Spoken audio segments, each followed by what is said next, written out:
C next part काय की quartile by using PDF. तुम्ही CDF ने पाहिले, आता काय करायचे तुम्हाला बाय युझिंग PDF ने सॉल्व्ह करायचे. PDF आपला लिहून घेतला. पुढे Q1 म्हणजे फर्स्ट क्वार्टाईल असतो.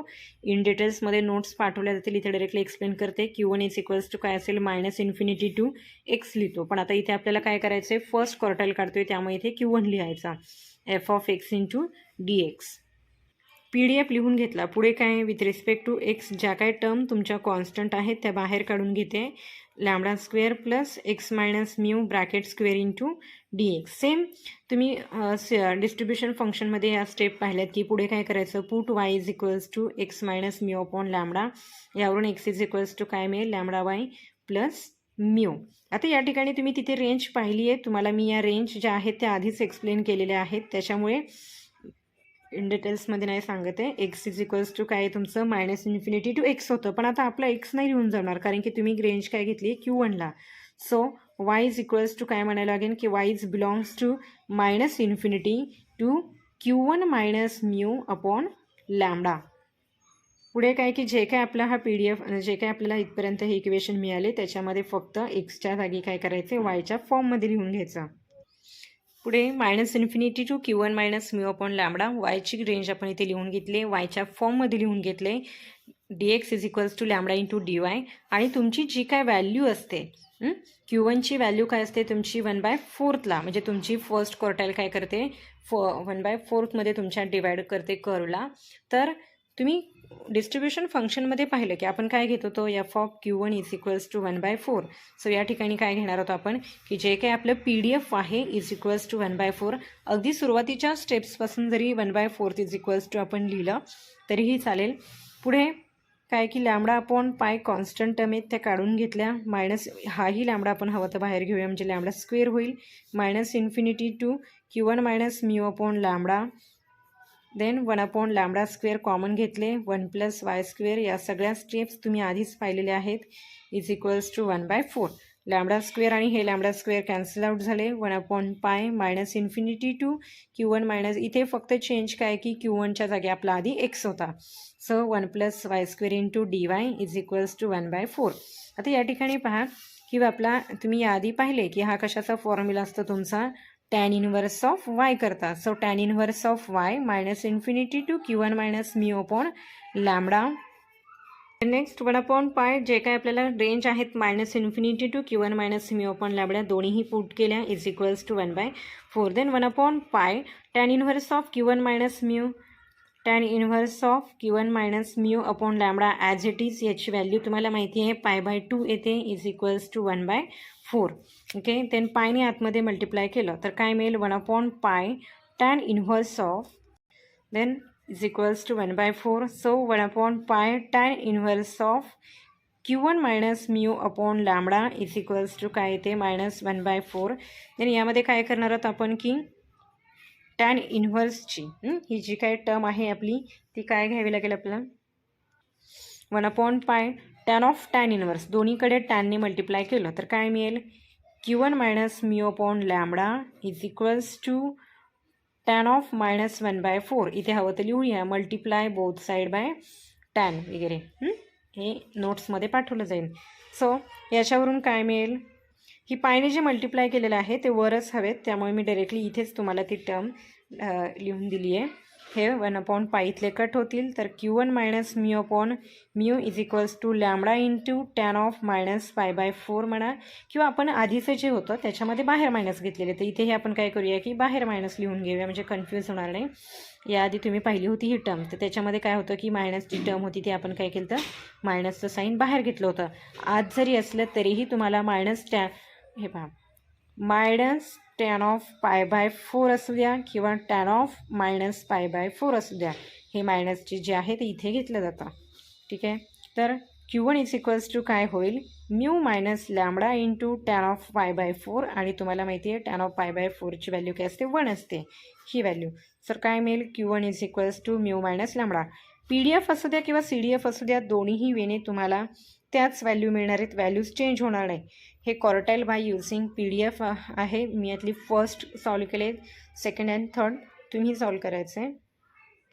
C the next mean of Cauchy distribution, तर त्याच्यामध्ये तुम्हाला PDF काय आहे माहिती आहे की x follows Cauchy mu comma lambda, then your PDF is f of x is equals to lambda upon pi 1 upon lambda square plus x minus mu bracket square.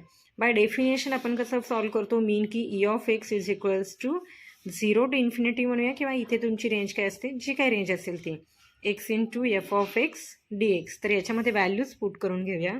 Then PDF put केल्याच्या नंतर ज्या काही constant term आहेत आपले, sorry इथे lambda आहे पहा, lambda upon pi इथे, so lambda upon pi minus infinity to infinity X into 1 upon lambda square plus x minus mu bracket square into DX. Then see next put y is equals to x minus mu upon lambda, so X is equals to तुम्हाला ही term मिळते, एक्सची range minus infinity to infinity आहे, so वायची सुद्धा range काय असणार आहे, minus infinity to infinity. Then lambda upon pi minus infinity to infinity, एक्सची तुम्हाला व्हॅल्यू काय मिळते, lambda Y plus mu upon lambda square plus x minus म्यूसाठी काय मिळते, Y square into lambda square into DYसाठी तुम्हाला माहिती आहे काय मिळते, लॅमडा इंटू DX, ती आपली हवं तर इथे राहिली आहे term, lambda into DY, so which is equals to lambda upon pi minus infinity to infinity. आता या ठिकाणी काय करायचं पहा, फर्स्ट काय करूया की lambda Y plus mu as it is, दोघांमधून लॅमडा स्क्वेअर खाली कॉमन निघतील, 1 plus Y square into DY, हे लॅमडा बाहेर घेतले. देन हे लॅमडा आणि हे लॅमडा कॅन्सल आउट झाले, so 1 upon pi minus infinity to infinity lambda Y plus mu upon 1 plus Y square into DY. आता इथे आपण सेपरेट आउट टर्म्स लिहून घेऊया. 1 अपॉन पाय सगळ्यांनाच कॉमन आहे मल्टिप्लायमध्ये, so minus infinity to infinity lambda Y upon 1 plus Y square into DY plus minus infinity to infinity, हे म्यू घेतले, म्यू हवं तर आधी बाहेरच लिहूयात कारण की ती कॉन्स्टंट टर्म आहे, so 1 upon 1 plus Y square into DY bracket complete. Then which is equals to 1 upon pi. आता हा कशाचा फॉर्म्युला आहे पहा, लॅमडा जर का आपण इथून कॉन्स्टंट बाहेर घेतले, इथे मी इथेच लिहिते म्हणजे समजेल तुम्हाला, पुढची स्टेप हीच असणार आहे, लॅमडा कॉन्स्टंट आहेत, म्यू कॉन्स्टंट आहे, त्यामुळे बाहेर घेऊन टाकले, so minus infinity to infinity y upon 1 plus Y square into DY. हा कशाचा तुमचा इंटिग्रेशनचा फॉर्म्युला आहे तुमचा की लॉग करता 1/2, so lambda by 2 log of 1 plus Y square with range minus infinity to infinity.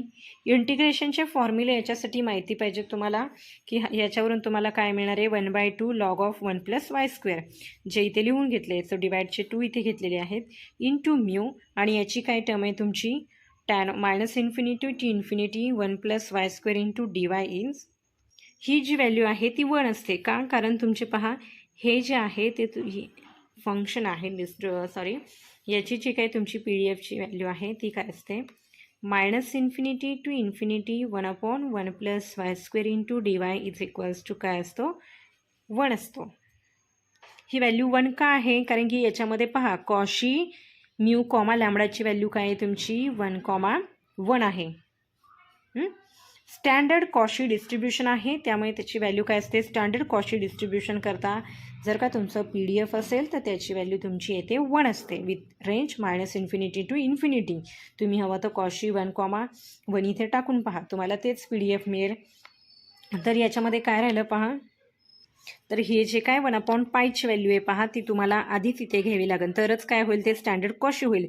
त्यामुळे आपला हा जो ब्रॅकेट आहे, कन्फ्युज्ड होऊ नका. पहा मी काय करते फक्त की हा ब्रॅकेट कट करते, कारण मी इथे काय लिहिले, म्यू हा कॉन्स्टंट टर्म लिहिली आहे म्यू, आणि ही जी 1 आहे ती कशाची व्हॅल्यू आहे, याची व्हॅल्यू आहे minus infinity to infinity 1 upon pi 1 upon 1 plus Y square into DY. हे कधी मिळते पहा तुम्हाला, जेव्हा तुमचा कॉशी 1,1 असेल, म्हणजे mu is equals to 1 lambda is equals to 1 असेल, म्हणजे काय झालं, स्टँडर्ड कॉशी डिस्ट्रीब्युशन. आणि त्याचं जर का तुम्ही इंटिग्रेशन घेत असाल विथ रिस्पेक्ट टू पॅरामीटर म्हणा, इथे वाय आहे तुमचा, इन जनरल जर का तुम्ही एक्सच्या फॉर्ममध्ये पाहिलं तर एक्स असणार आहे, तर त्याचं इंटिग्रेशन काय येतं, ऑलवेज 1 येते ती व्हॅल्यू. त्यामुळे काय झालं, म्यू इंटू 1, आणि ब्रॅकेट काढून घेतला आहे कारण की इथे तुम्हाला 1 अपॉन पाय हवे असते आणि आपण डायरेक्टली ही स्टेप लिहिली आहे. तर 1 अपॉन पायने जी काही राहिलेली टर्म आहे त्याला मल्टिप्लाय केले, पुढे काय मिळेल की 1 अपॉन हे पहा लॅम्बडा अनडिवायडेड काय 2π into log of 1/1 + y² minus infinity to infinity into mu.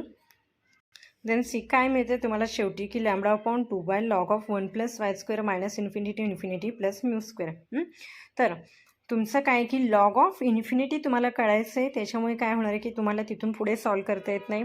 त्या ठिकाणी काय आहे की त्यामध्ये तुम्हाला एक लिमिटमध्येच व्हॅल्यू यायला हवी असते, पण तुमचं काय आहे की लॉग ऑफ इन्फिनिटीच्या तुम्ही फॉर्ममध्ये जात आहे. तर काय आहे की याच्या पुढे तुम्ही सॉल्व नाही, ज्या ठिकाणी तुम्हाला इन्फिनिटीच्या फॉर्ममध्ये आन्सर मिळत असेल तिथे तुम्ही काय करता की तुमच्या मीनचं काहीतरी एक लिमिट असतं. मीन इन्फिनिटीमध्ये ती व्हॅल्यू कधी नसते. इथपर्यंतच लिहा, ही स्टेप्स लिहायची गरज नाही आहे, कारण की ते तुम्हाला 0 आन्सर दिसेल, मग तुम्हाला प्लस म्यू गरज नाही.